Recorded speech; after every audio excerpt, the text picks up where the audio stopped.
Okay na ang lahat, ma'am. Baka sumabi tayo dyan. Siguraduhin yung maayos ang lahat. Baka sumabi tayo dyan.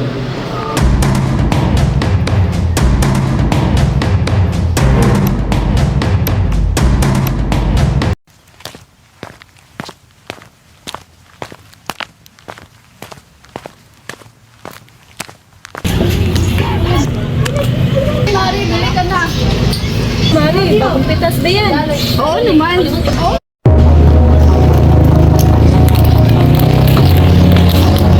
Unang Jo, yung asawa mo, inatake sa puso, dinala sa ospital.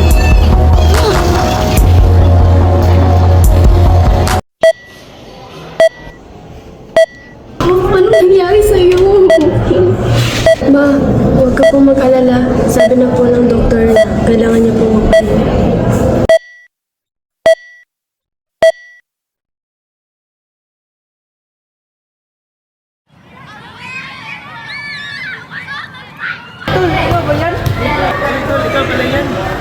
Ayos to lang, tagal na natin di nagkita. Oo nga eh. May problema ka ba, Tol?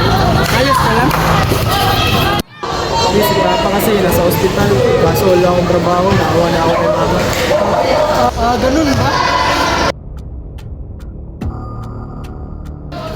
May alam mo kung racket kung gusto mo lang. Kahit ano Tol, basta tungkol sa pamilya, gagawin ko.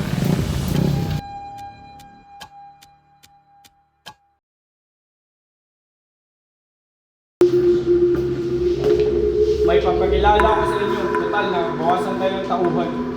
Siguraduhin mo lang na hindi yan babaliktad, ha? Papakilala ko sa inyo, si Simon, aking kaibigan.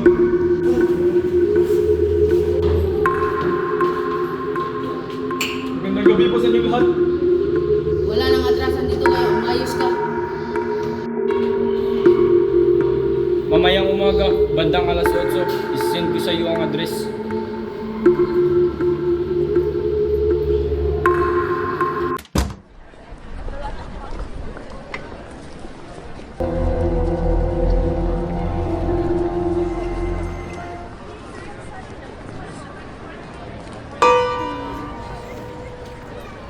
Babe, mauna ka na doon. May tatawagan lang ako. Okay babe, sumunod ka agad. Yes, babe. I'll be there.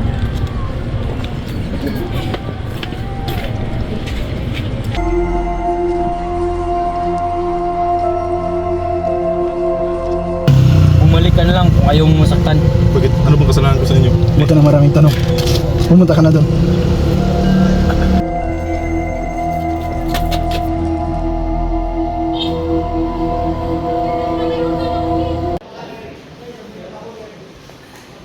Yan.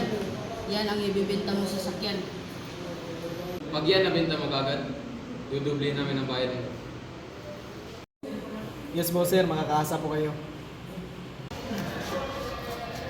Kaya Tol, ba't ang mura lang ng presyo nito?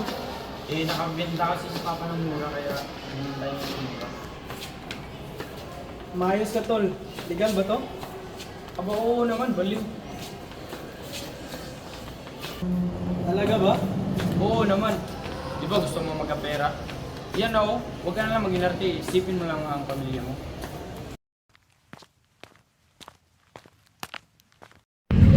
Pre, kumusta yung papa mo?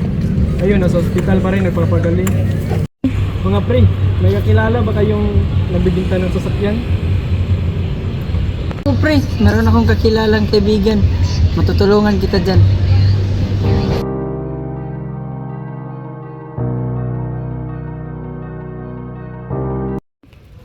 Magandang gabi sa iyo. Magandang gabi din po. Ito na po ang mga dokumento at saka yung sasakyan.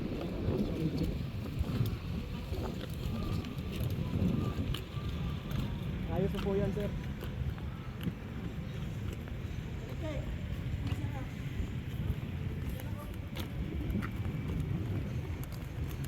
Wala pa po yung damage.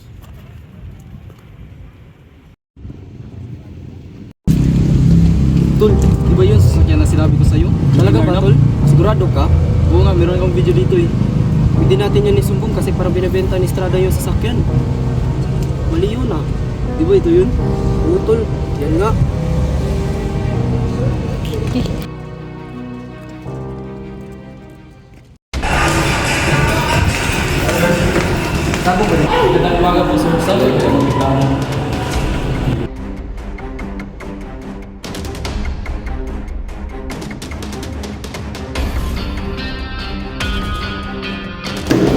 backup po sir.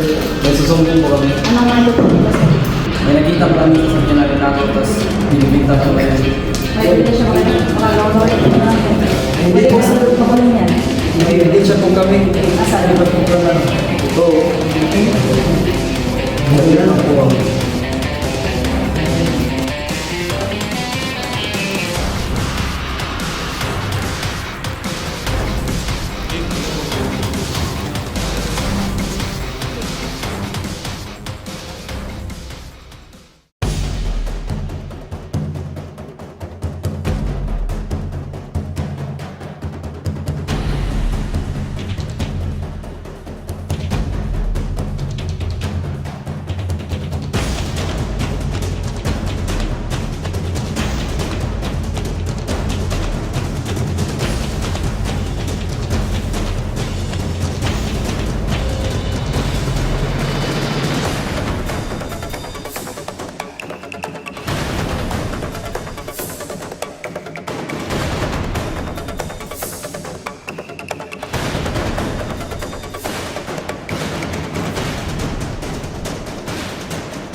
Kilala mo ba to? Bakit po? Ituro mo sa amin ang bahay niya. Opo sir, doon banda. Doon? Yes sir.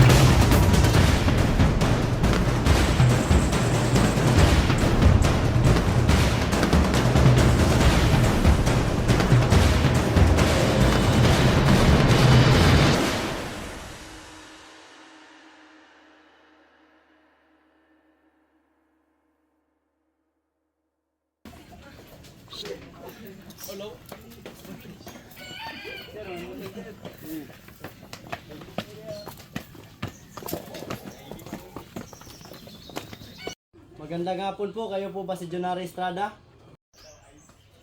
Ano pong meron? Ano po yun?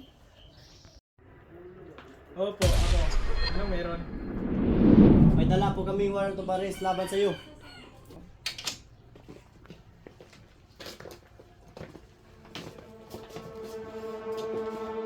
I am Police Staff Sergeant Perez.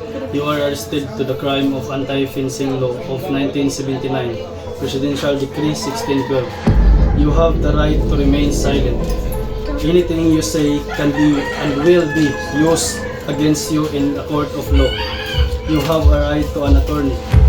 If you cannot afford an attorney, one will be provided to you. Teka lang, walang kasalanan ng anak ko! Kuya! Mas mabuting sumama ka na lang sa presinto. Kuya!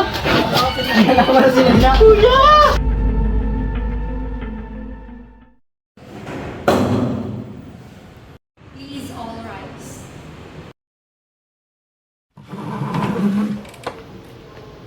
The court is now in sessions by the people of the Philippines versus Jonary Estrada.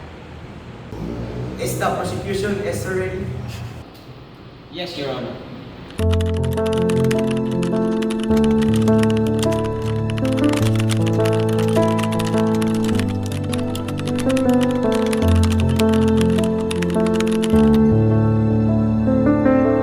Wherefore, premises, consider this court finds Jonary Estrada guilty beyond reasonable doubt of the violation of 16 law, anti-fencing law of 1970. He is hereby sentenced to suffer the penalty of imprisonment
Hoy, anong kaso mo?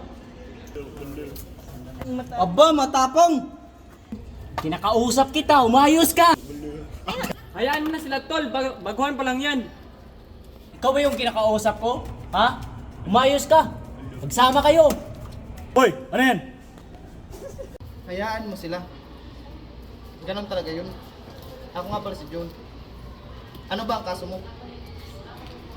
Anti-fencing kasi hindi ko naman alam na galing sa nakaw pala yung sasakyan. Ako nga pala si Ace. Ang kaso ko ay drugs. Kabilang din ako sa kanila. Ako naman pre, nagnakaw. Gipit lang talaga ako. Kaya ko yun nagawa. Kaya yun, andito ako. Kadalasan dito, rape yung kaso pero dahil lang yun sa droga na lulong kaya nagawa.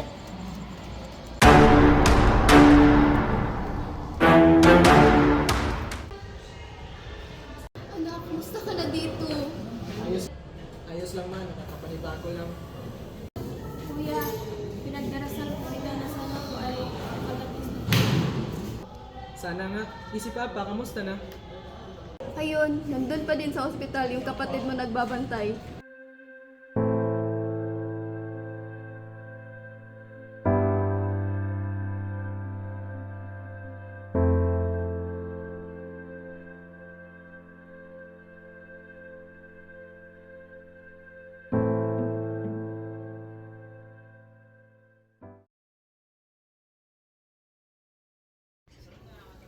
Makakalabas din siya, bibigyan ng parol. Talaga po? Makakalabas na po si Kuya? Oo, pero hindi ibig sabihin makakalabas na siya, okay na yung kaso niya. Ano pong ibig niyong sabihin? Ibig sabihin nun, he has finished his sentence, but his remaining sentence will be served in the community.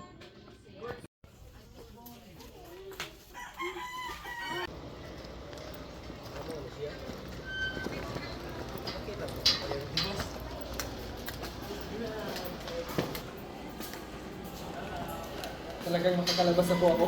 Oo naman! Attorney, maraming salamat po sa tulong niyo.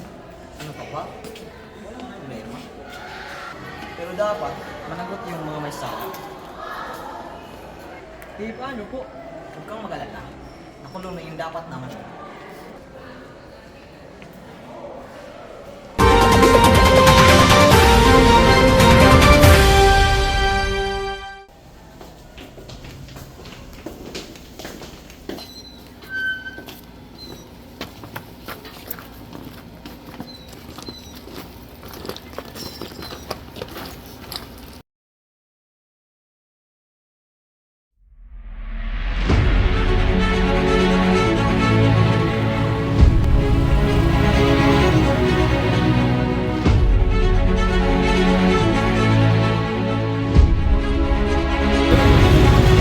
Di ba si Estrada yung nakalabas na pala siya?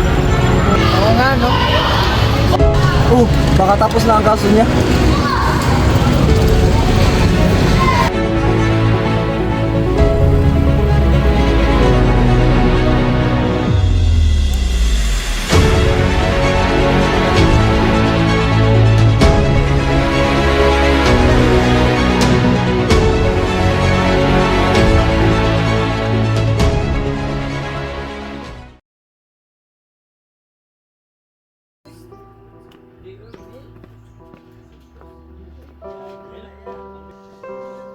Ma, nandito na po ako. Anak, nandito ka na! Kuya! Kuya!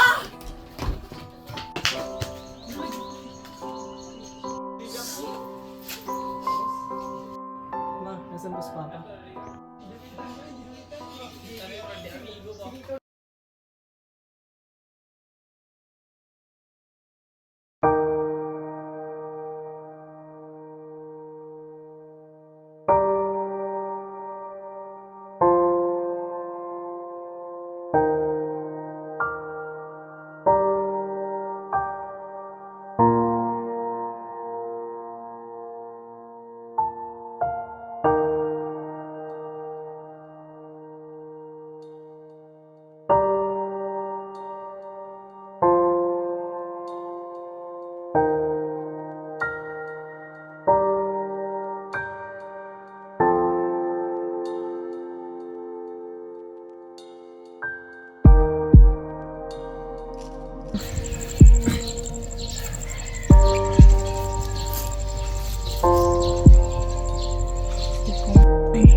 ko. Sinsya na po, hindi ko natupad ang pangarap ko na maging pulis. Hindi ko naman sinadya yun eh. Gusto ko lang naman na makatulong.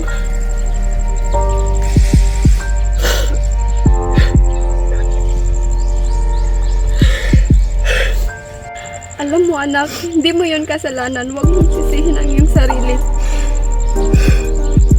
Oo nga, kuya. Basta kuya, ang importante kumpleto po tayo at walang mag-iiwanan.